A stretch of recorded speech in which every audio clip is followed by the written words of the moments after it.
Guys, তো আসসালামু আলাইকুম। তোমরা কেমন আছো? তো আশা করছি তোমরা ভালো আছো। ঠিক আছে, তো এখন বিকালবেলা। হ্যাঁ, আর এখানে আমি ইফতারির জোগাড় করছি। ঠিক আছে, এখানে পেঁয়াজও করবো বলে পেঁয়াজ কেটে রেখেছি। আর এখানে ছোলা আলু ভাজা হয়ে গেছে। মানে আমি এটা মাখো প্রেশার কুকারে দিয়ে সেদ্ধ করে মাখো মাখো করে ভাজা করেছি। দেখো, এরকমই ভালো লাগে। হ্যাঁ, আর এখানে ভাত হচ্ছে আর চিকেন আনা হয়েছে এক্ষুনি বাজার থেকে। সেই চিকেনটা এখন রান্না করব। ঠিক আছে, রাতের জন্য, মানে রাতের জন্য সেই জন্য।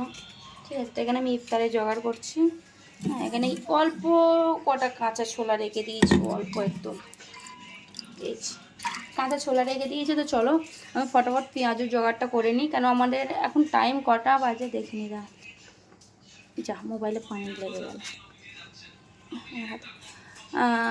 56, 5টা 56। ঠিক আছে, আজকের মনে হচ্ছে 40-এ ইফতার আছে। তো চলো আমি এইগুলো গুছিয়ে গাছিয়ে নিই। ঠিক আছে, ফটাফট পেঁয়াজটা করে নিই। আমার ঠোঁট দেখো শুকিয়ে গেছে। কোনো ব্যাপার না, চলবে। রমজান মাস, রোজা তো করতেই হবে। ঠিক আছে, তো চলো। আমি এখন ভাতের ফ্যানটা গালা হয়ে গেল, ভাতের ফ্যানটা জ্বেলে নিয়েছি। এখন এটা ভাতটা বসিয়ে দিই। আর এদিকে তেল গরম করতে পেঁয়াজের জন্য বসিয়ে দিলাম। তেল বসিয়ে দিয়েছি, এখন পেঁয়াজটা আমি ঢেলে নিই। ঠিক আছে, দেখতে পাচ্ছ। চলো পেঁয়াজটা ফটাফট ঢেলে নিই। মাংস রাখবো বলে এই পেঁয়াজটা রেখে দিচ্ছি। আর একটা জিনিস বন্ধুরা, তোমরা এখন হচ্ছে কিনা পেঁয়াজও বানাবে না, তখন হচ্ছে না বেসন দেবে না। ঠিক আছে, পেঁয়াজে ডাইরেক্ট মানে নিয়ম মতন নুন দিয়ে দেবে, লবণ দিয়ে দেবে। ঠিক আছে, নিয়ম মতন লবণ দিয়ে দে, আর হলদি, ঝালের গুঁড়ো, যা মশলা তোমরা দাও মানে সেই সব দিয়ে ওটা ভালো করে মেখিয়ে নেবে। নিয়ে আর তারপরে হচ্ছে কিনা তোমার বেসন দেবে। দেখবে অনেক সুন্দর ভাজি এটা হয়, মানে পেঁয়াজটা অনেক সুন্দর হয়। ঝালের গুঁড়ো দিয়ে দিয়েছি, এখন হলদির গুঁড়ো দিয়ে দেবো। আর একটা সিক্রেট মশলা দিয়ে দেবো। ঠিক আছে, এটা হচ্ছে আমার সিক্রেট মশলা, সব জিনিস আমি দিই। এদিকে তেল গরম হয়ে গেছে, এটা এখন মেখিয়ে নেবো আমি ভালো করে। এরে আন, এই বেসনের প্যাকেটটা একটু কাট। এটা ভালো করে মাখাবে না তো, দেখবে এটা বেসন প্যাকেট অল্প করে কাটবে। ভালো করে মাখাবে, মাখালে অনেক সুন্দর মানে পেঁয়াজটা হয়। দেখবে এটা মাখানোর পরে দেখবে পেঁয়াজগুলো ছেড়ে যাবে, ছেড়ে গেলে বেসনটা দিলে অনেক সুন্দর হয়। ঠিক আছে, মচমচেও হয়। চলো আমি মাখিয়ে নিই এটা ভালো করে। দেখো মাখানোর পরে এরকমই হয়ে যাবে। ঠিক আছে, এটা পেঁয়াজ আর একটু কাট। এই তো এইটা যেরকম কাটা আছে না, এই প্যাকেটটা, এই যে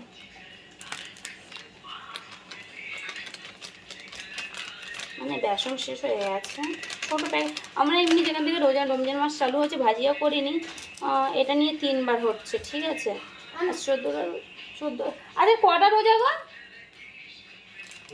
আজকে কটা রোজা দেখো না, আজকের মনে হচ্ছে 13টা না 14টা রোজা, ভুলে গেছি। রোজা করার দরকার করেই যাচ্ছে। ঠিক আছে, আমাদের মুসলিমদের এরকমই। ঠিক আছে, চলো এখন মেখিয়ে নিই, এটা মেখিয়ে নিই।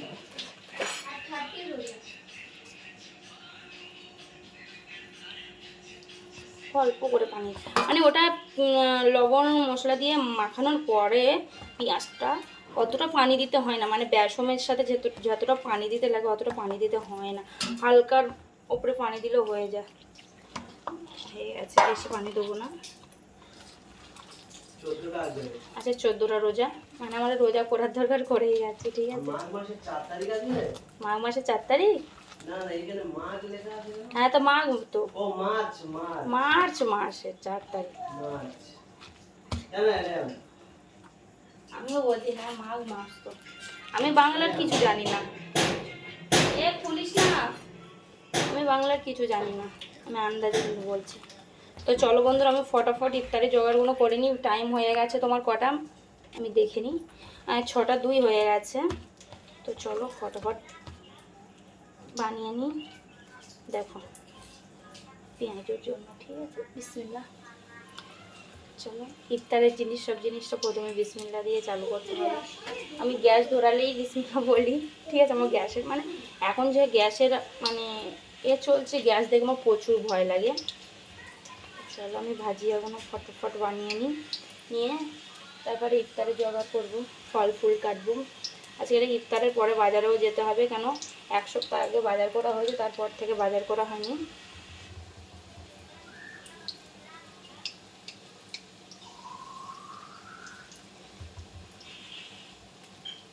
চলো বানানোর পরে তোমাদের দেখাচ্ছি, ঠিক আছে বন্ধুরা।